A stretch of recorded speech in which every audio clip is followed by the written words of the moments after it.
नमस्कार, मी विलास बडे. न्यूज 18 लोकमतच्या या विशेष चर्चेत आपल्या सगळ्यांचं स्वागत.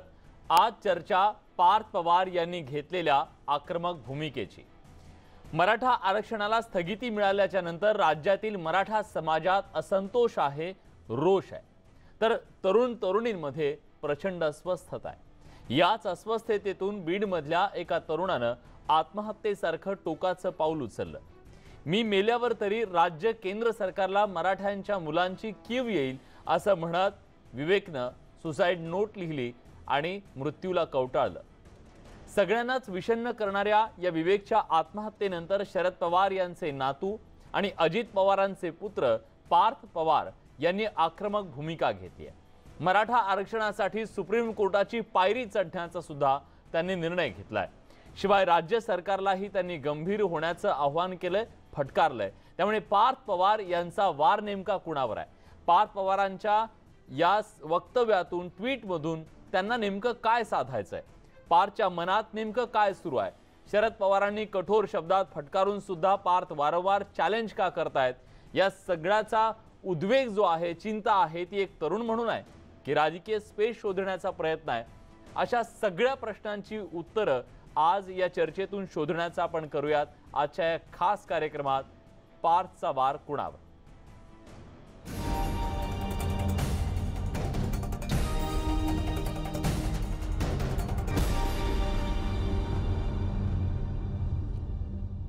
चर्चेला सुरुवात करण्यापूर्वी बघूया पार्थ पवार यांनी नेमकं काय ट्विट केलेलं आहे, ज्याचा अर्थ आपल्याला शोधायचा आहे. पार्थ पवार यांनी ट्विट केलंय, विवेकनं मराठा आरक्षणासाठी आत्महत्या केली. हे ऐकून मला जबर धक्का बसला. अशा घटनांची मालिका सुरू होण्याच्या आधीच मराठा नेत्यांनी जागं व्हावं आणि या मुद्द्यासाठी लढावं. यात हस्तक्षेप करून हा मुद्दा सोडवावा अशी मागणी सुद्धा त्यांनी केली. विवेकनं जी ज्योत आपल्या मनात पेटवली आहे ती संपूर्ण यंत्रणेला खाक करू शकते. एका संपूर्ण पिढीचं भविष्य पणाला लागलंय. सुप्रीम कोर्टात हस्तक्षेप याचिका दाखल करण्यावाचून आता कुठला पर्याय राहिलेला नाहीये, कुठला पर्याय माझ्याकडे नाहीये. विवेक आणि त्याच्यासारख्या लाखो तरुणांच्या साठी म्हणून मराठा आरक्षणाची जळती मशाल माझ्या मनात पेळण्यास आणि न्यायाचे दरवाजे ठोठावण्यास मी तयार आहे, अशा प्रकारची आक्रमक भूमिका पार्थ पवार यांनी घेतलेली आहे. आणि त्यामुळेच पार्थ पवार यांच्या या भूमिकेचा अर्थ काय आहे? जय हिंद जय महाराष्ट्र म्हणून जेव्हा ते हे ट्विट संपवतात तेव्हा निश्चितपणे पार्थ पवार यांचा हा जो वार आहे तो नेमका कोणावर आहे याच्याबद्दल आपण चर्चा करणार आहोत. आपल्यासोबत असणार आहेत भाजपचे प्रवक्ते राम कदम, थोड्याच वेळात आपल्यासोबत जोडले जातील. आता आपल्यासोबत मराठा क्रांती मोर्चाचे समन्वयक राजेंद्र कोंडरे सुद्धा आपल्यासोबत जोडले गेलेले आहेत. ज्येष्ठ पत्रकार गणेश कनाटे आपल्यासोबत आहेत आणि नाशिकवरून मराठा क्रांती मोर्चाचेच कर्ण गायकर, गणेश कदम हे दोघेही आपल्यासोबत जोडले गेलेले आहेत. आणि मराठा क्रांती ठोक मोर्चाचे रमेश केरे पाटील हे सुद्धा औरंगाबादहून आपल्यासोबत जोडले गेलेले आहेत. मी सुरुवातीला ज्येष्ठ पत्रकार गणेश कनाटे यांच्याकडे जातोय. पार्थ पवारांचं ट्विट नेमकं काय आहे हे सविस्तर आपण पाहिलं, पण याचा अर्थ नेमका काय काढायचा? त्यांचा हा वार नेमका कुणावर आहे? सर्वप्रथम ज्या मुलांनी आत्महत्या केली त्या मुलाला श्रद्धांजली वाहूया. आणि पार्थ पवारांनी हे जे ट्विट केलंय या ट्विटचा अर्थ समजून घेऊया. बघा, पार्थ पवारांच्या ट्विटमध्ये नवीन काय आहे की समाजातल्या सर्व नेत्यांनी एकत्र यावे, आक्रमक व्हावे, वगैरे वगैरे. राज्य सरकारने गंभीर व्हावं. आता माझ्या मनात दोन प्रश्न आलेत की मराठा समाजाचे नेते यापूर्वी एकत्र नव्हते का? ते एकत्रच आहेत. आणि गेल्या सरकारच्या काळापासून आतापर्यंत जे मोर्चे निघाले त्या सगळ्या मोर्चांच्या वेळी किंवा त्यानंतर सुद्धा मराठा समाजाचे नेते एकत्रच आहेत. ते राजकीय पक्षांचे नेते त्यांना अपेक्षित आहेत का पक्षाच्या बाहेरचे सामाजिक क्षेत्रातले नेते अपेक्षित आहेत? दोन्ही पक्षात बाजूचे नेते एकत्रच आहेत असं माझं निरीक्षण आहे. बर त्यामुळे त्यांनी एकत्र यावं या म्हणण्याला फारसा काही अर्थ नाही. पण त्यांचं दुसरं म्हणणं फार महत्वाचं आहे की एकत्र येऊन करायचं काय, तर आक्रमकपणे हा मुद्दा लावून धरायचा आणि राज्य शासनाने यात हस्तक्षेप करायचा. आता यात सुद्धा मला दोन गोष्टी दिसतात की हस्तक्षेप करायचा याचा नेमका अर्थ त्यांनी आता सांगितला पाहिजे. आणि तो सांगत असताना समाजाच्या नेत्यांनी एकत्र येऊन काय करायचं, राज्य शासनानं एकत्र येऊन काय करायचं, नेमक्या कायदेशीर बाबी यात कुठल्या अंतर्भूत आहेत आणि त्यावर काय भूमिका घ्यायची. आपण आपल्या चॅनलवर मी थोडा वेळ बघत होतो दुपारी, आपण पर्याय दाखवले आहेत. या पर्यायांमध्ये संसदेमध्ये 2/3 बहुमताने जर ठराव केला आणि घटना दुरुस्ती केली तर हे आरक्षण देता येऊ शकतं. 9व्या सूचीमध्ये जर हा विषय आला तर हे आरक्षण देता येऊ शकतं. तिसरं, जर घटनापीठाकडे हा विषय नेला तर घटनापीठाकडून याची दाद मागता येऊ शकते. पण त्या ठिकाणी याची खात्री देता येत नाही की घटनापीठ हे आरक्षण मान्य करेलच का नाही.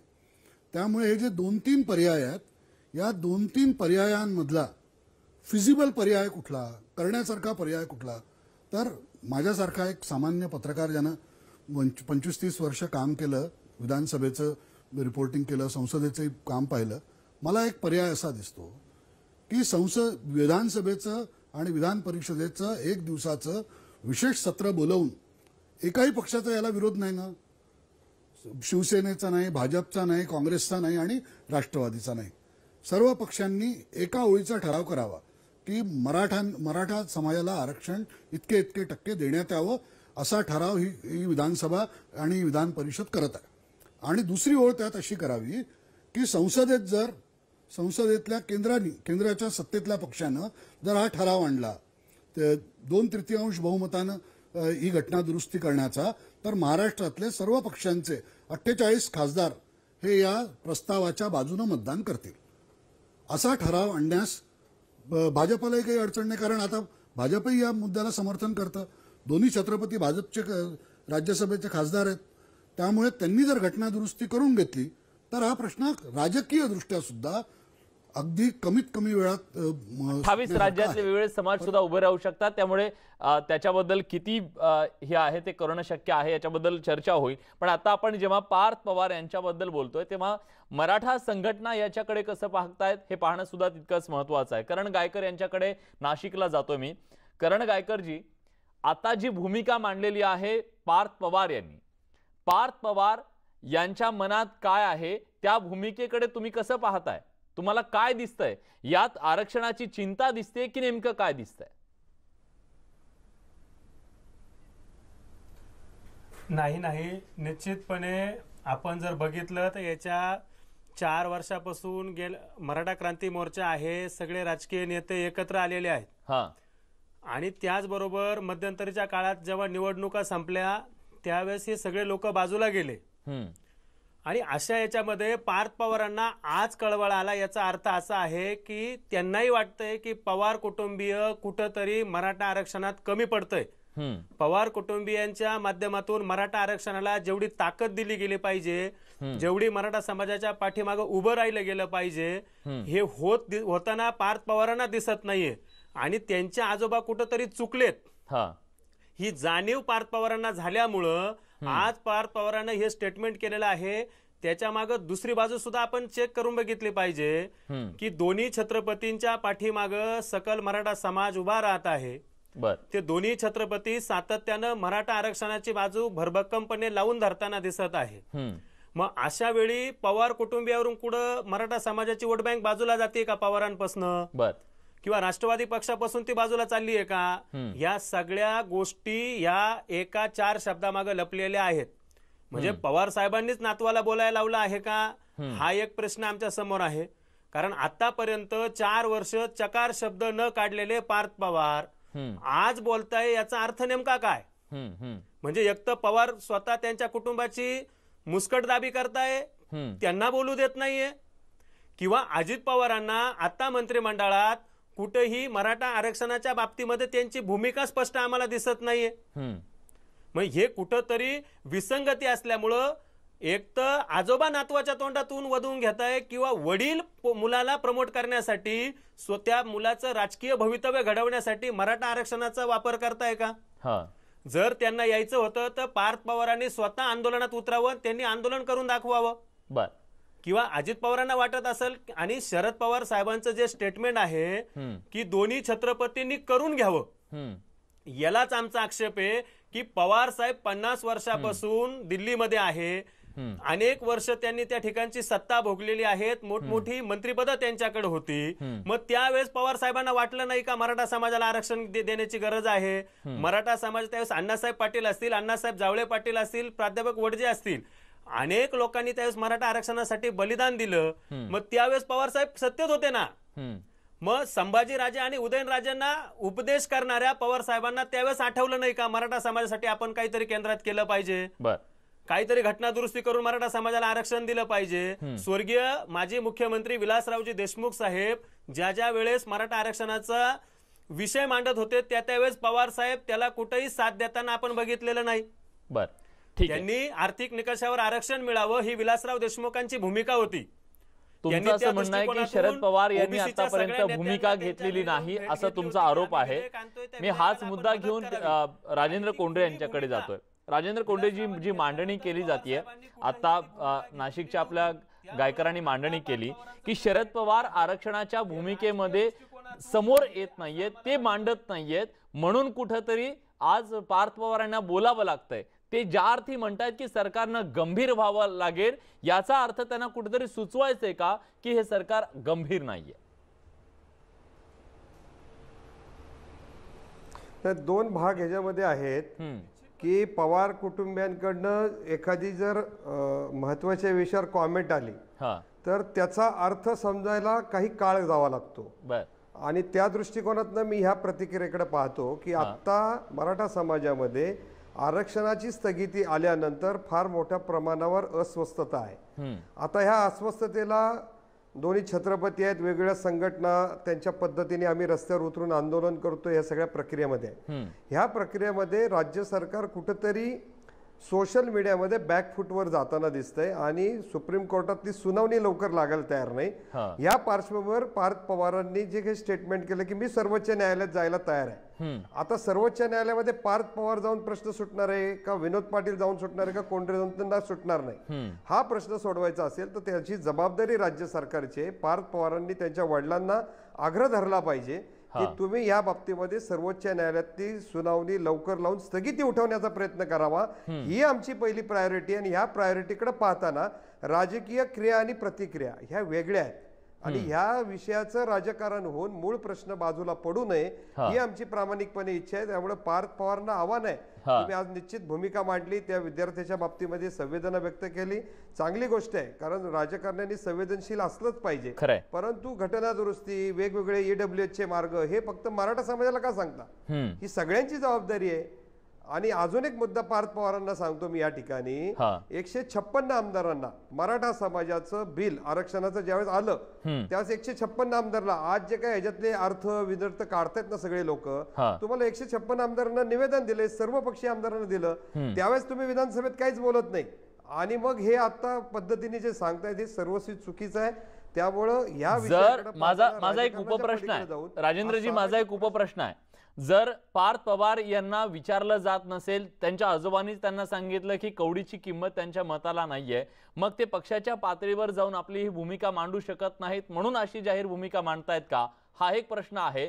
आणि याआधी कानउघडणी केल्यानंतर सुद्धा ते वारंवार बोलतायत, ही वैचारिक बंडखोरी आहे का?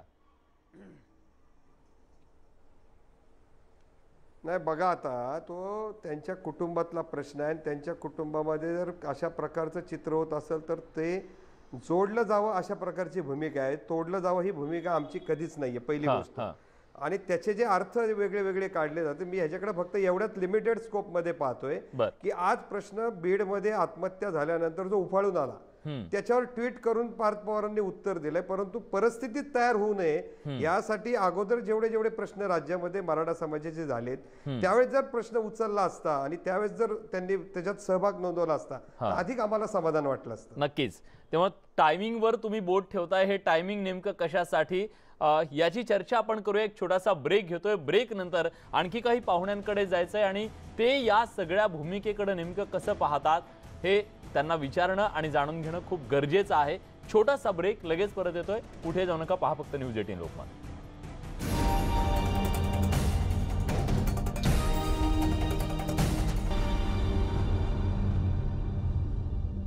ब्रेक नंतर तुमचं पुन्हा एकदा स्वागत. आपण चर्चा करतोय पार्थचा वार नेमका कुणावर आहे आणि या चर्चेमध्ये अनेक मान्यवर पाहुणे आता आपल्या सोबत आहेत. पण मी आता जातोय भाजपचे प्रवक्ते आमदार राम कदम यांच्याकडे. राम कदमजी, भाजपला सोयीची वाटणारी भूमिका पार्थ पवार सातत्यानं मांडतायत. एक प्रकारे ते आपली नाराजी व्यक्त करतायत का आणि हे त्यांचं एक वैचारिक बंड आहे का? तुम्ही याच्याकडे कसं पाहताय? नाही, युवा नेते पार्थ पवार यांची भूमिका भाजपला सोयीची म्हणण्यापेक्षा महाराष्ट्रातल्या मराठा समाजाला जे त्यांच्या मनी मानसी आहे ती भूमिका जर पार्थ पवार मांडत असतील तर काय चुकीचं आहे? राष्ट्रवादी काँग्रेस पक्षानं आणि काँग्रेस पक्षानं पण ती अशी जाहीर मांडण्यापेक्षा पक्षाच्या व्यासपीठावर मांडू शकतात ना ते. विलास, मला पूर्ण करू द्या, मग आपण बोललात तर उत्तम आहे. मुळामध्ये या तिन्ही पक्षांनी मराठा समाजाची पूर्णपणे घोर निराशा केलेली आहे. हे काय लपून राहिलेलं आहे. आणि विशेष करून राष्ट्रवादी आणि काँग्रेस पक्ष यांनी 15 वर्ष 2014 पर्यंत 99 पासून अशा पद्धतीनं मराठा समाजाची बोळवण केलेली आहे, त्यांना फसवलेलं आहे. 2014च्या लोकसभा निवडणुकीच्या दारुण पराभवानंतर ऑक्टोबर 2000 काय येणार होत्या त्यातही आपला दारुण पराभव होईल म्हणून घाई गडबडीत मराठा समाज या पक्षांना आठवला, ही वस्तुस्थिती आहे. आता पार्थ पवार जर महाराष्ट्र सरकारला म्हणत असेल आक्रमकपणे पाऊल उचला आणि या मराठा समाजासाठी काहीतरी करा, तर ती भाजपची भूमिका नाहीये, ती महाराष्ट्रातल्या मराठा समाजाची भूमिका. ही गोष्ट वेगळी की सरकारच्या मनाच्या विरोधात जाऊन ज्याला तुम्ही बंड म्हणा किंवा ज्याला अतिशय आक्रमक पवित्रा म्हणा किंवा मराठा समाजाच्या मनाची व्यथा म्हणा, ते मांडण्याचा प्रयत्न करतायत. आणि त्यांची व्यथा जी आहे तीच भारतीय जनता पार्टी गेले काही दिवस सातत्यानं मांडतात. त्याच्यामुळे हा योगायोग आहे की आमची जी भूमिका आहे तीच भूमिका पार्थ पवार मांडताय. पण राजकारणामध्ये असं न धरता की जो खऱ्या अर्थानं उपेक्षित मराठा समाज आहे की ज्यांच्या बाजूने हे सरकार नाही पण पार्थ पवार आहे, तर खऱ्या अर्थानं ती जी आहे ती मांडण्याचा प्रयत्न करतात. आधी जय श्रीरामचा नारा, त्याच्यानंतर सुशांतची सीबीआय चौकशीची मागणी आणि आता पुन्हा एकदा सरकारला फटकारणं. भाजपच्या दिशेने चाललेली ही वाटचाल आहे असं अनेकांना, काही जणांना वाटतंय. तसं काही आहे का?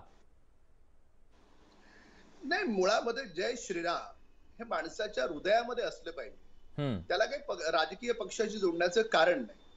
सुशांतवर अन्याय झालाय हे महाराष्ट्र नाही, देश आणि जगातले कोट्यावधी लोक बोलतायत. तर त्याच्यामुळे जे कोट्यावधी लोक बोलतायत त्याची भावभावना पार्थ बोलत असतील तर त्याला आपण राजकीय रंग देणं हे काही योग्य नाही. पण एवढं मात्र खरं आहे की भारतीय जनता पार्टीने ज्या भूमिका उचललेल्या आहेत, ज्या महाराष्ट्राच्या जनतेच्या हिताच्या आहेत, त्या भूमिका पार्थ पवार कोणत्या पक्षाची आहे त्याच्या पलीकडे जाऊन एक व्यक्ती म्हणून त्या भूमिका त्याला पटतायत, हे खरं आहे. आता त्यांच्या कौटुंबिक बाबतीमध्ये आम्ही टिप्पणी करणार नाही, कुणी कुणाला कवडीची किंमत द्यावी का डायमंडची किंमत द्यावी, पण निदान मराठा समाजाची ही जी मागणी आहे याला तरी या महाराष्ट्र सरकारनं मोलाची किंमत द्यावी, त्याला कवडीची मोलाची किंमत देऊ नये, एवढीच आमचं म्हणणं आहे. दुर्दैवानं महाराष्ट्राचे मुख्यमंत्री मंत्र्यांना भेटत नाहीत, अशा मंत्र्यांच्या तक्रारी सुरू झाल्यात. ठीक आहे, आपण त्याच्यावर एक वेगळी चर्चा करूया. रमेश केरे पाटील आता आपल्या सोबत मराठा क्रांती ठोक मोर्चाचे आहेत.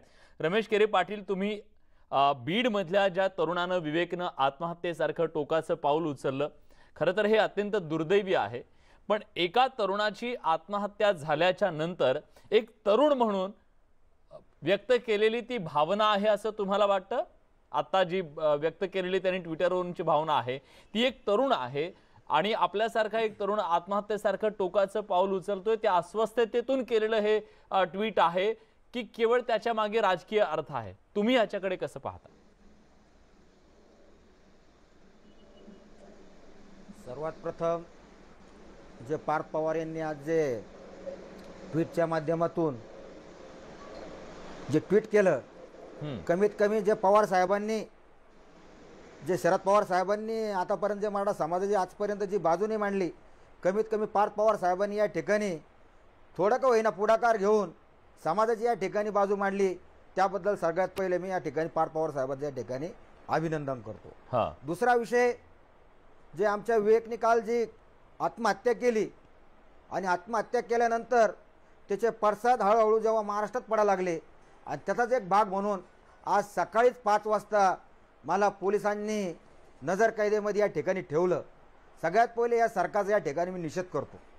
दुसरा विषय, आज हे सरकार या ठिकाणी अपयशी ठरलेलं आहे.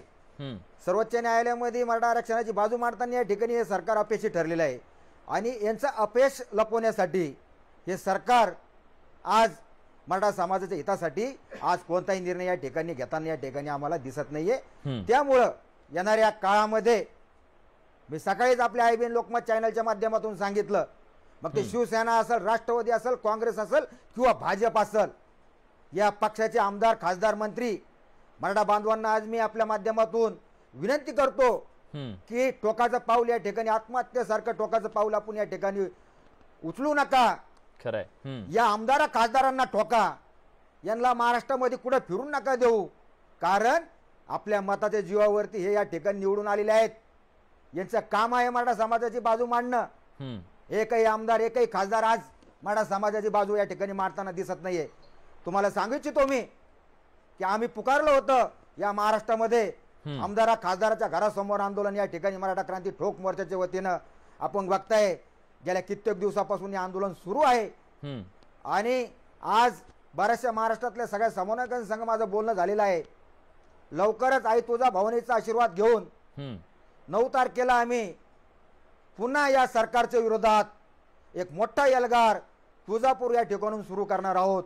ठीक आहे, तुम्ही आंदोलनाची पुन्हा एकदा हाक देताय, तुम्ही पुन्हा एकदा हाक देताय. मला याच मुद्द्याच्या अनुषंगानं कनाटे सरांना विचारायचं आहे, जेव्हापासून सुप्रीम कोर्टामध्ये स्थगिती मिळाली आरक्षणाला, त्याच्यानंतर राज्यामध्ये असंतोष आहे, तरुणांमध्ये अस्वस्थता आहे.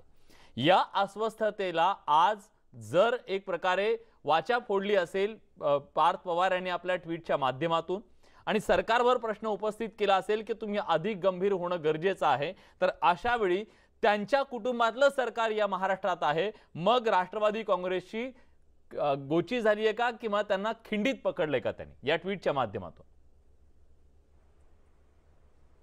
हे बघा, एकतर हा प्रश्न पवार कुटुंबाच्या बाबतीत पवार सेंट्रिक करू नये असं मला वाटतं, कारण हा एका व्यापक संदर्भातला प्रश्न आहे. पण सरकारला तर त्यांनी खिंडीत पकडले ना, की ज्या सरकारमध्ये त्यांचे वडील उपमुख्यमंत्री आहेत त्या सरकारवर ते प्रश्न उपस्थित करताय की तुम्ही अधिक गंभीर होणं गरजेचं आहे.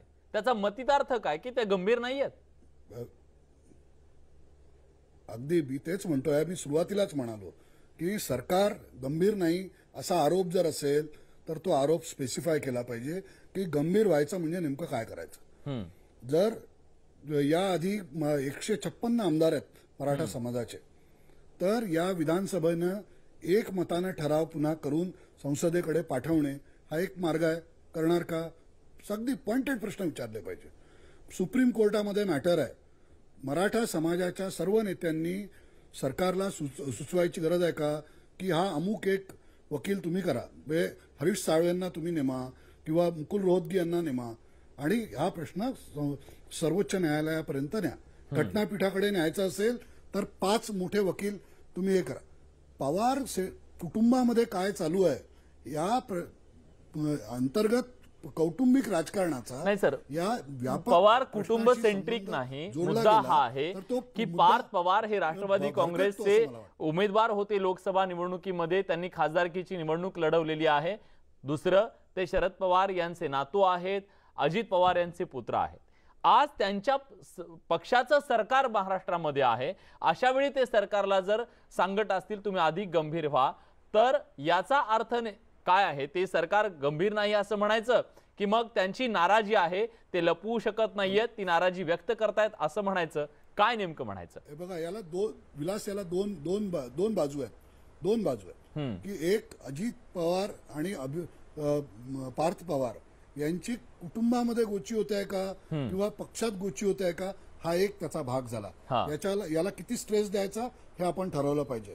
कारण पार्थ पवारच्या मताला किती किंमत आहे हे त्याच्या आजोबांनी सांगितलं, त्यात आपण पडू नये, तो त्यांचा कौटुंबिक मामला आहे. परंतु जर अजित पवारांना सुद्धा पक्षामध्ये ही भूमिका मांडता येत नसेल आणि ते जर प्रॉक्सी खेळत असतील, त्यांच्या मुलाच्या माध्यमातून या भूमिका घेत असतील, तर हे गंभीर प्रकरण आहे सरकारसाठी. परंतु माझा कन्सर्न इथे या चर्चेमध्ये उपस्थित असलेल्या मराठा समाजाच्या नेत्यांना आहे की त्यांना जे वाटतं ते त्यांनी पक्षातीत होऊन या सरकारला सांगावं की आम्हाला या 4 गोष्टी हव्यात आणि त्या स्पष्ट सांगाव्या. आक्रमक व्हावं, टोकाची भूमिका घ्यावी वगैरे हे सगळं ठीक आहे, पण नेमकं करायचं काय स्पष्ट सांगितलं पाहिजे. हे वकील करा, घटनापीठाकडे न्या, सर्वोच्च न्यायालयात न्या किंवा संसदेत 2/3 बहुमतानं ठराव करून घटना दुरुस्ती करून, असं स्ट्रक्चर्ड आर्ग्युमेंट विलास जोपर्यंत केलं जात नाही तोपर्यंत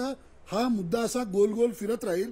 तो अनेक मागच्याही सरकारमध्ये हे मोर्चे निघाले, पुढे काहीच झालं नाही. इलेक्शन झाले आणि नंतर पुन्हा तो मुद्दा मागे पडला. करण गायकर यांना याबद्दल काहीतरी भूमिका मांडायची. करण गायकर बोला. मला कर्नाटक सरांना हेच सांगायचं आहे की मराठा क्रांती मोर्चाच्या वतीनं राज्य सरकारला काय काय केलं पाहिजे याबाबत सुरुवातीला जेव्हा हे सरकार जागं नव्हतं, आमचे केरे पाटील आहेत, आम्ही सगळ्यांनी मिळून पहिले सरकार जागं केलं. दुसरीकडे त्या सरकारला जागा करत असताना काय काय केलं पाहिजे या संदर्भामध्ये तुम्ही कोणाशी बोललं पाहिजे, कोणाचं मार्गदर्शन घेतलं पाहिजे, कोणते वकील लावले पाहिजे, आम्ही या सरकारला शांततेच्या माध्यमातून सांगितलेलं आहे. पण सरकारला ते कळत नाही हे आपण आता पार्थ पवारांच्या माध्यमातून स्पष्ट झालेलं आहे की पार्थ पवारांना सुद्धा कळायला लागले आता की आपले वडील असतील, आपले आजोबा असतील किंवा राज्याचे मुख्यमंत्री असतील, हे कुठंतरी कमी पडायला लागलेत. आणि मग ह्या त्या उद्गणीतून, कारण पार्थ पवार सुद्धा मराठा आहेत, ते तरुण आहेत, कालची आत्महत्या त्याने बघितलेली आहेत का एक विद्यार्थी या आरक्षणासाठी बलिदान देतोय, याच्यापेक्षा दुर्दैव मराठा समाजाचं किंवा या सरकारचं नसू शकतं. म्हणून पार्थ पवारांना सुद्धा वाटलंय की सरकार कमी पडतंय, आम्ही सरकारला सगळ्या उपाययोजना दिलेल्या असताना हे सरकार का झोपेचं सोंग घेतंय. म्हणून पार्थ पवारांचं त्या उद्गीरतून ते आलेलं स्टेटमेंट आहे. ठीक आहे, उद्विग्नता आहे पार्थ पवार यांची असं तुम्ही म्हणताय, त्याला काही राजकीय अर्थ तुम्हाला तरी त्यातला दिसत नाहीये. पण शरद पवार यांनी वारंवार फटकारून सुद्धा, अत्यंत कठोर शब्दात फटकारून सुद्धा सातत्यानं पार्थ पवार ही भूमिका का मांडतायत, त्यांच्या मनात नेमकं काय आहे याचं विश्लेषण होणं सुद्धा गरजेचं आहे. दुसऱ्या बाजूला जाणते राजे ज्यांना म्हटलं जातं त्या शरद पवार यांनी राज्यातल्या राजेंनी, खरं तर उदयनराजे आणि संभाजीराजे यांनी भूमिका घ्यावी आणि आरक्षणाच्या संदर्भात प्रयत्न करावे असं ते म्हणतात. त्याचा अर्थ नेमका काय, या सगळ्याचं विश्लेषण छोट्याशा ब्रेक नंतर. कुठे जाऊ नका, पहा फक्त न्यूज 18 लोकमत.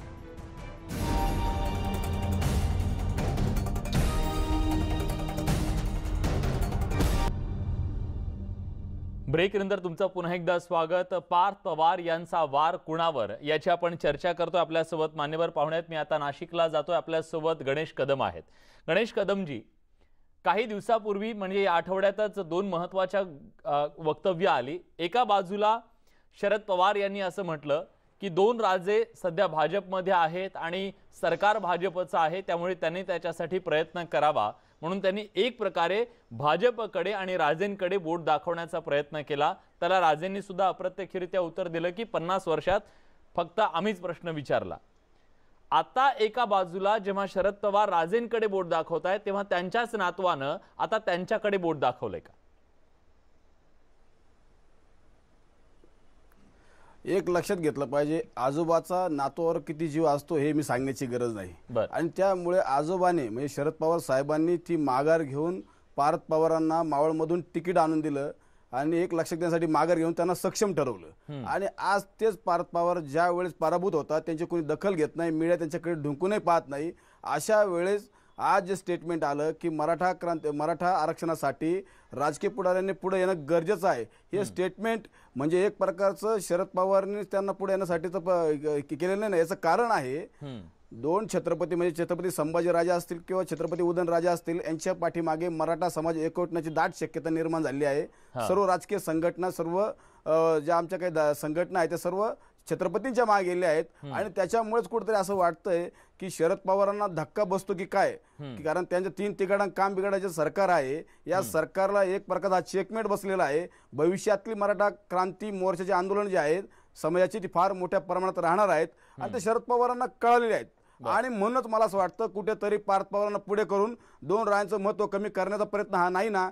मला असं वाटतं की ह्याच्या पाठीमागे मुमे राम बगल में छुरी असा हा प्रकार असू शकतो, हे आपण लक्षात घ्या. बर, ठीक आहे. राजेंद्र कोंडरेजी यांनी एक वेगळीच मांडणी केलेली आहे, पण तुम्हाला पटते ती?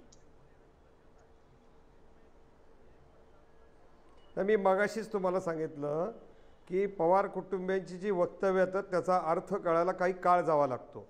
आणि त्या काळामध्ये केलेल्या वक्तव्याचे प्रत्यक्ष परिणाम काय झालेले आहेत हे कळण्यासाठी काही काळ द्यावा लागेल, यासाठीच मी सांगितलं मगाशी. आणि त्या भूमिकेशी मी ठाम आहे. पण राजेंच्या कडे जेव्हा शरद पवार बोट दाखवतात, एक प्रकारे त्यांनी आता या आरक्षणासाठी पुढाकार घ्यावा असं सांगतात, त्याचा अर्थ नेमका तुम्ही काय घेता? याच्यामध्ये काय झालंय की 50%च्या आरक्षणाची जी मर्यादा राज्य सरकारने ओलांडली त्या बाबतीमध्ये केंद्र सरकारने घटना दुरुस्ती करावी असं पवार साहेबांना सुचवायचंय. माझं मत असं आहे की पवार साहेबांना पण विनंती आणि राज्याच्या सरकारला विनंती आहे की याच्यातले जे काही तांत्रिक मुद्दे आहेत ते तुम्ही स्पष्ट करून तुमची जबाबदारी किती आणि केंद्राची किती हे स्पष्ट करा. तुम्ही एकमेकांच्या अंगावर प्रश्न ढकलणार आणि प्रश्न तसाच भिजत ठेवणार, हे महाराष्ट्रात 50 वर्ष चाललेले ते आता मराठा समाज सहन करत नाही. ही खरी वस्तुस्थिती आणि त्याची नोंद गंभीरपणे पवार साहेबांनी पण घ्यावी, राज्य सरकारने घ्यावी आणि विरोधी पक्षांनी घ्यावी. प्रश्न सुटावा ही आमची इच्छा आहे. याच्यावर राजकारण होऊ नये ही माफक अपेक्षा आहे. आणि जर तसं करायचं असेल तर मराठा समाज जर उद्या राजकारणात उतरला तर मग प्रस्थापित जे राजकीय नेते त्यांना ते प्रश्न विचारणार आहेत.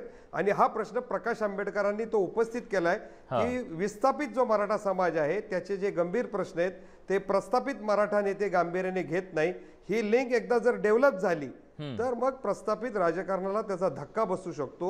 याची सुद्धा नोंद ह्या पवारांच्या ट्विटमुळे घ्यावी लागेल. बर, केरे पाटील, या आरक्षणाच्या स्थगितीचं जे बालंट आहे त्यातून जो असंतोष निर्माण झालाय तो आपल्या अंगावर येऊ नये याच्यासाठी आता एकमेकांकडे बोटं दाखवली जात आहेत का आणि आपली जबाबदारी झटकली जातीये का?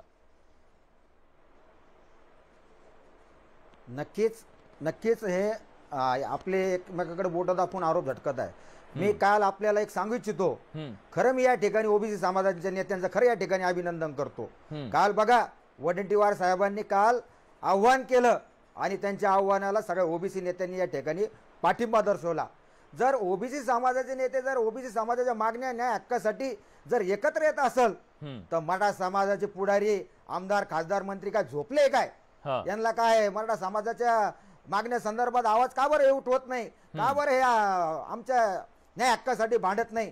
त्यामुळे येणाऱ्या काळामध्ये आता जे राजेंद्र कोंडरे साहेबांनी ज्या पद्धतीने सांगितलं, नक्कीच येणाऱ्या काळामध्ये आमचा लढा हा प्रस्थापितांच्या विरोधात राहणार आहे. कारण बोटावर मोजणारे लोक या राजकीय लोकांनी आतापर्यंत मोठे मोठे केलेले आमदार यांचे खासदार यांचे बघा घराणेशाही यांची आजपर्यंत चालू आहे. सर्वसाधारण मराठ्यांना आजपर्यंत कधी वरती येऊ नये दिलेलं.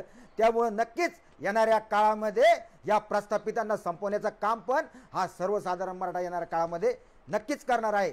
दुसऱ्या विषयावर मी येतो. आमचे सन्माननीय करण गायकर, त्याच्यानंतर दोनच मिनिट बोला.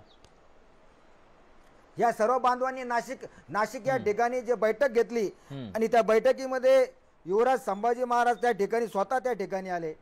संभाजी महाराज आणि उदयन महाराज हे जर नक्कीच या महाराष्ट्रामध्ये मराठा समाजाचं नेतृत्व जर करत असेल तर नक्कीच आम्ही त्यांच्या पाठीमागे खंबीरपणे उभा राहू.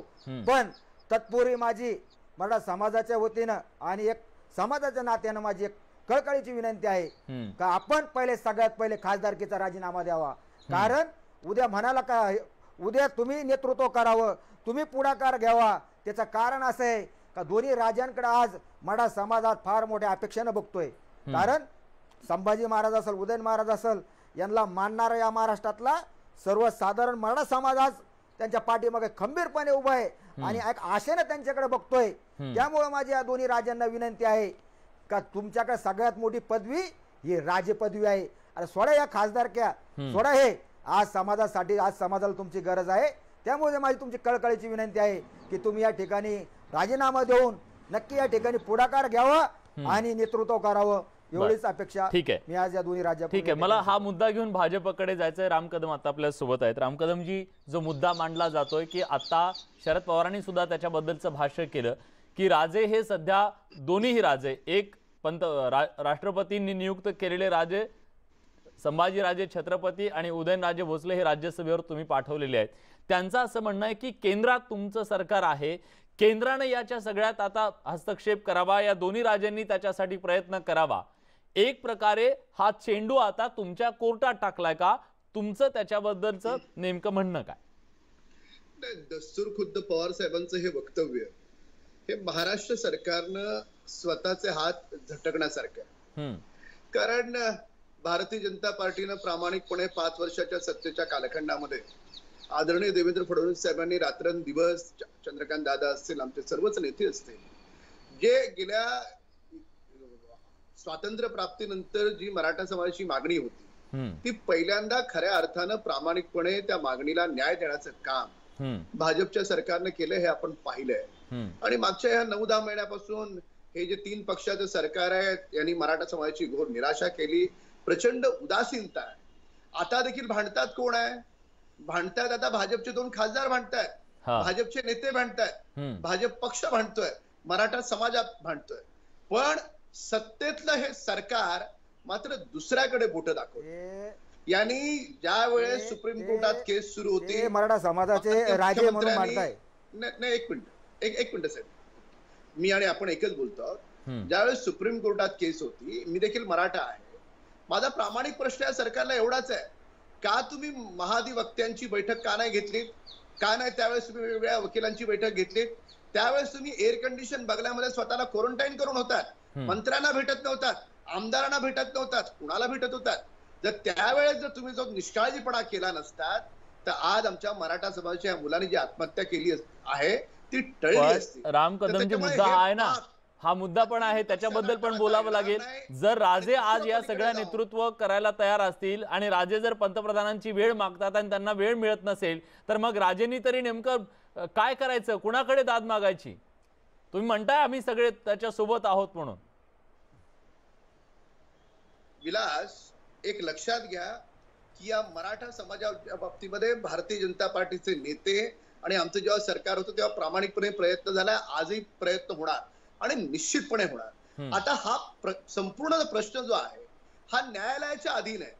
उगाच आदरणीय महाराष्ट्राच्या कुठल्या दस्तूरबुद्ध नेत्याने काही विधान करायचं आणि पुन्हा मराठा समाजाला कापसाच्या गुळानं दूध पितोय अशा पद्धतीने कुठल्या तरी वेगळ्या फांद्या दाखवायच्या, हे असं करू नये. हा प्रश्न हा संसदेकडे राहिलेला नाही, हा प्रश्न हा माननीय सर्वोच्च न्यायालयाकडे राहिलाय. महाराष्ट्र सरकार जर व्यवस्थितपणे भांडलं असतं तर ही वेळ आलीच नसती. तर त्याच्यामुळे जो न्यायालयामध्ये प्रश्न आहे तो न्यायालयामधला प्रश्न महाराष्ट्र सरकारनं वेगवेगळे वकिलांची फौज ठेवून तो त्या ठिकाणी आपल्याला मार्गी लावावा लागेल. आणि या बाबतीमध्ये आमचे सर्वच नेते, आमचे दोन्ही राजे सगळ्यांचेच आहेत, पण आमचे दोन्ही खासदार आणि संपूर्ण नेते मराठा समाजाच्या पाठीमागे ताकदीनं उभे होते आहेत आणि भविष्यात राहणार.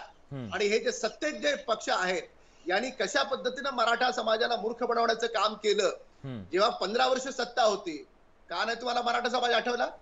लोकसभेत तुम्ही पराभूत होता त्यावेळेस तुम्हाला मराठा समाज आठवतो. 2 महिन्यांनी 2014ला विधानसभेच्या निवडणुका आहेत तेव्हा तुम्हाला मराठा समाज आठवतो.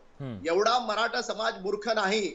मराठा समाजाला व्यवस्थित माहिती आहे मागच्या 10 महिन्याच्या काळात जे या 3 पक्षांनी जर प्रामाणिकपणे वकिलांची बैठक घेतली असती तर आज केरे पाटलांसारखा प्रामाणिक माणूस या ठिकाणी आहे, रमेश कोंडवे या ठिकाणी भांडतात गेली अनेक वर्ष, आम्हा सगळ्यांना या ठिकाणी पुन्हा संघर्ष पुकारावा लागला नसता. ठीक आहे. खरं तर आता हा संघर्ष घरातच सुरू झालेला आहे का हा सुद्धा प्रश्न आहे. कारण जेव्हा पार्थ पवार स्वतःच प्रश्न विचारतात तेव्हा मात्र अनेक प्रश्न यातून निर्माण होतात. त्याची चर्चा छोट्याशा ब्रेक नंतर पुन्हा येतोय. कुठे जाऊ नका, पहा फक्त न्यूज 18 लोकमत.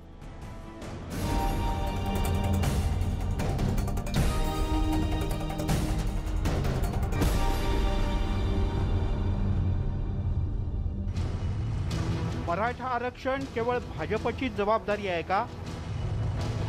राजेंचं आणि पवारांचं का बिनसलं? राजे मराठ्यांना आरक्षण मिळवून देणार का? पार्थचं नेतृत्व मराठे स्वीकारतील का? संभाजीराजे छत्रपतींची सर्वात पहिली सुपर एक्सक्लुझिव्ह मुलाखत संध्याकाळी 7 वाजता न्यूज 18 लोकमतवर. ब्रेक नंतर तुमचं पुन्हा एकदा स्वागत. पार्थ पवार यांचा वार कुणावर याची आपण सगळी चर्चा करतोय. पण पार्थ पवार यांनी ज्या विवेकच्या आत्महत्येच्या नंतर ही सगळी भूमिका घेतलेली आहे त्या विवेकची आत्महत्या खरं तर आपल्या सगळ्यांना विषण्ण करणारी आहे. आणि मला याच अनुषंगानं विचारायचं राजेंद्र कोंढे सरांना की आज तरुणांच्या मनात जी अस्वस्थता निर्माण झालेली आहे त्या अस्वस्थतेचा कडेलोट एका बाजूला होतोय. अशा सगळ्या परिस्थितीमध्ये या तरुणांना विश्वास देणं नेमकं गरजेचं आहे आणि त्यासाठी आता नेमक्या जे प्रयत्न केले जात आहेत ते प्रयत्न पुरेसे आहेत का?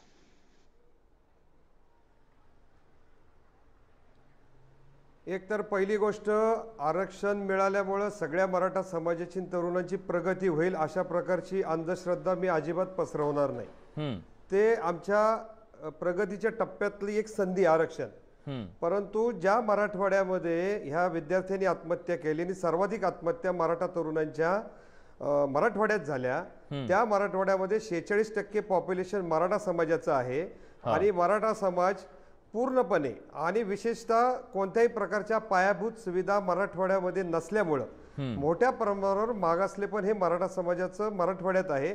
त्यामुळे राज्य शासनाला आणि सर्व राज्यकर्त्यांना माझं आव्हान पुन्हा एकदा आहे की धोरणात्मक अंमलबजावणी करताना विकासाच्या बेटांपासून जे जिल्हे मोठ्या प्रमाणावर दूर गेले तिथं साधन सुविधा संपत्ती निर्माण करून प्रगतीची दालनं उपस्थित करणं हा एक मोठा पॉप्युलेशनचा पार्ट हा राज्य सरकार आजही करू शकतो. ती ताकद त्यांनी लावली पाहिजे.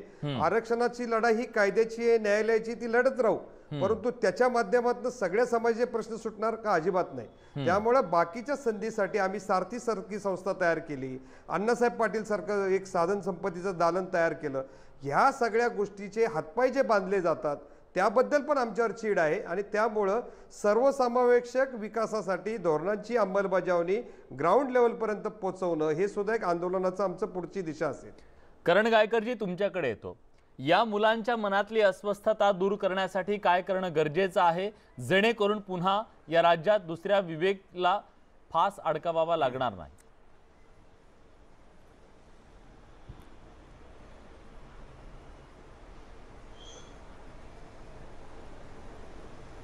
करण गायकरजी, माझा आवाज तुमच्यापर्यंत पोहोचतोय? गणेश कदमजी, तुम्ही बोला. एक लक्षात घ्यायचा, या सरकारच्या माध्यमामधून हे 8-9 महिन्यामध्ये राज्य सरकारने मराठा आरक्षण संदर्भात आणि इतर विषया संदर्भात कुठलीही भूमिका घेतलेली नाही. मग ती वसतिगृह संदर्भात असेल, सारथी संदर्भात असेल किंवा वेगवेगळ्या जे विषय आमचे आहेत त्या संदर्भात असेल. आजही कोपरेडच्या ताईला न्याय मिळालेला नाही आणि म्हणून हे सगळे विषय पेंडिंग आहेत. या सरकारच्या मनामध्येच खोट आहे. मराठा समाजाला कुठल्याही प्रकारचा न्याय देण्याची भूमिका सरकारची नाही आणि त्यामुळेच कुठेतरी पार्थ पवारांना पुढे आणून या मराठा समाजाला पुन्हा राष्ट्रवादीकडे डायव्हर्ट करण्याचं काम चालू नाही. निर्णय घेतलेला मराठा समाजासाठी म्हणून 8 महत्त्वाचे निर्णय घेतले, ते पुरेसे नाहीत असं तुम्हाला वाटतंय? एक लक्षात घ्यायचा, जे निर्णय घेतले त्यांना EWS मध्ये टाकलं. EWS जर मराठ्यांना जर त्याच्यामध्ये टाकून दिलं तर सुप्रीम कोर्टामध्ये जो आमचं स्थगिती मिळाली आहे आणि घटनापीठाकडे जो वर्क केला आहे त्याच्यावर जर उद्या कदाचित मराठा समाजाने EWS मध्ये जर फायदे उचलले त्याचे, तर उद्या कदाचित आपलं जे सुप्रीम कोर्टामध्ये जो काही निकाल लागेल तो विरोधात लागू शकतो. त्याच्यामुळे आमच्या या सर्व मागण्या ज्या आहेत त्या EWS मधून काढून टाकाव्यात. सारथीला EWS नको आहे. त्याचबरोबर राजश्री शाहू महाराज शिष्यवृत्ती योजना ती EWC मध्ये नको आहे. आम्हाला EWS नकोच आहे. आज आमच्या EWS मध्ये टाकल्यामुळेच कदाचित मला असं वाटतंय भविष्यामध्ये मराठा समाजाला हे आरक्षण स्वीकारण्याची म्हणजे आरक्षण मिळूनच द्यायचं नाही ही सरकारची भूमिका आहे आणि म्हणून त्यांनी आम्हाला मुद्दा म्हणून EWS मध्ये टाकलेला आहे. हे आपण लक्षात घ्यायचं. म्हणूनच छत्रपती संभाजीराजांच्या नेतृत्वाखाली मध्यंतरी आम्ही 2 दिवसापूर्वी मुख्यमंत्र्यांना भेटून आम्ही निवेदन दिलंय की मराठा समाजाला EWS वगळावं आणि ज्या आमच्या काही योजना चालू होत्या त्या तशाच चालू रेग्युलर चालू ठेवण्यात याव्यात. आज ज्या पद्धतीनं 12% जे आम्हाला शिक्षणामध्ये आरक्षण आहे ते आरक्षण आम्हाला तुम्ही अध्यादेश काढून ते पुन्हा तसंच आम्हाला मिळून द्यावं. ज्यांच्या तुम्ही नियुक्तीपत्र अजून दिलेलं नाही त्यांना नियुक्तीपत्र तात्काळ देण्यात यावं. वेळ संपलाय सर म्हणून मी तुम्हाला थांबवतो. माफ करा. राम कदमजी यांच्याकडे जातो मी. आता जी अस्वस्थता आज तरुणांच्या मनात आहे ही अस्वस्थता घालवण्यासाठी तुम्ही एका बाजूला म्हणता राज्य सरकार अपयशी ठरलंय तर मग केंद्राची काही जबाबदारी नाही का? केंद्र काही जबाबदारी घेऊन या मुलांच्यासाठी काही करणार आहे का? तो विश्वास तरी देणार आहे का की तुम्ही घाबरू नका आम्ही तुमच्या सोबत आहोत? नाही, मुळामध्ये एक जी व्यवस्था असते त्या व्यवस्थेप्रमाणे आपण पाहिलं तर आपण महाराष्ट्र सरकारनं आपण कायदा केला आणि तो व्यवस्थितपणे न्यायालयात देखील टिकला. जे देशभरामधली जी अनेक राज्य आहेत त्यातले 1-2 राज्यांचे जे कायदे जे सर्वोच्च आपल्या उच्च न्यायालयामध्ये टिकले त्यातला एक कायदा भाजपच्या सरकारनं आदरणीय देवेंद्र फडणवीसजींनी जो कायदा केला मराठा आरक्षणाचा तो आपल्या उच्च न्यायालयामध्ये टिकला. विषय एवढाच आहे की आता उच्च न्यायालयाच्या नंतर पुढची जी प्रोसेस आहे आता ठीक आहे आपण बोलायला संसद अमुक तमुक केंद्र सरकार म्हणून पण त्याच्या अखत्यारीतला विषय नाहीये. हे टेक्निकली आपल्याला समजून घ्यावं लागेल. केवळ कुणाला तरी भावनिक आधार द्यायचा म्हणून आपण काहीतरी शब्दप्रयोग वापरणं हे या ठिकाणी योग्य ठरणार नाही. मराठा समाजाला एवढं कोणी मूर्ख समजण्याचं कारण नाही. त्याला पद्धतशीरपणे व्यवस्था कळतात. आता व्यवस्था काय आहे की उच्च न्यायालय झाल्याच्या नंतर सर्वोच्च न्यायालय येते ही व्यवस्था आहे. आता सर्वोच्च न्यायालयामध्ये भूमिका कोणाची येते? भूमिका महाराष्ट्र सरकारची येते. जेव्हा भूमिका आली तेव्हा महाराष्ट्राच्या मंत्री आणि बाकी सगळे एअर कंडिशन बंगल्यामध्ये स्वतःला कोणून घेऊन बसले. यांनी कधी महाधिवक्त्यांची बैठक घेतली नाही, कधी मराठा समाजाच्या नेत्यांना बोलवलं नाही, कधी रात्रंदिवस देवेंद्र फडणवीसजी पहाटे 5-5 वाजेपर्यंत मिटिंग करत होते, त्या वकिलांच्या लोकांबरोबर बोलत होते. यांचा कोण मंत्री बोलला दाखवा बरं. यांच्या कुठल्या मंत्र्यांनी केरे पाटलांना बोलवलं? यांच्या कुठल्या मुख्यमंत्र्यांनी रमेश कोंडवेंना बोलवलं? यांच्या कुठल्या मंत्र्यांनी मराठ्यांच्या नेत्यांना बोलवलं? ज्या वेळेस सुप्रीम कोर्टात होतं तेव्हा तुम्ही कुंभकर्णासारखे झोपलात. आता सुप्रीम कोर्टातून तुम्हाला जेव्हा निराशा पदरात आली तेव्हा मराठा समाजाला इथे कोपऱ्याला गुळ लावताय. कसल्या 8 मागण्या तुम्ही सांगताय? या सगळ्या बोगस मागण्या. ठीक आहे. मराठा समाजाला पण आता विरोधी पक्ष ज्या पद्धतीनं आरोप प्रत्यारोप करतायत खरं तर राज्य आणि केंद्र एकमेकांकडे बोट दाखवताय. अशा वेळी राज्यात विवेक सारखा एक तरुण आत्महत्येसारखं टोकाचं पाऊल उचलतोय आणि त्या अस्वस्थतेतून आणखी एक तरुण पार्थ पवार यांच्यासारखा जो या सगळ्या व्यवस्थेवर बोट ठेवत सगळ्या नेत्यांना फटकारतोय. पार्थ पवार यांनी घेतलेली भूमिका आणि त्याचे राजकीय अर्थ नेमके काय आहेत हे जाणून घेण्याचा प्रयत्न आपण या सगळ्या मान्यवरांच्या माध्यमातून केला आणि जे नेतृत्वाचे प्रश्न आहेत त्याबद्दल सुद्धा आपण बोललो. आज या चर्चेमध्ये आपण सगळेजण आलात त्याबद्दल मी सगळ्यांचे आभार व्यक्त करतो. चर्चेत आपण इथेच थांबतोय. धन्यवाद.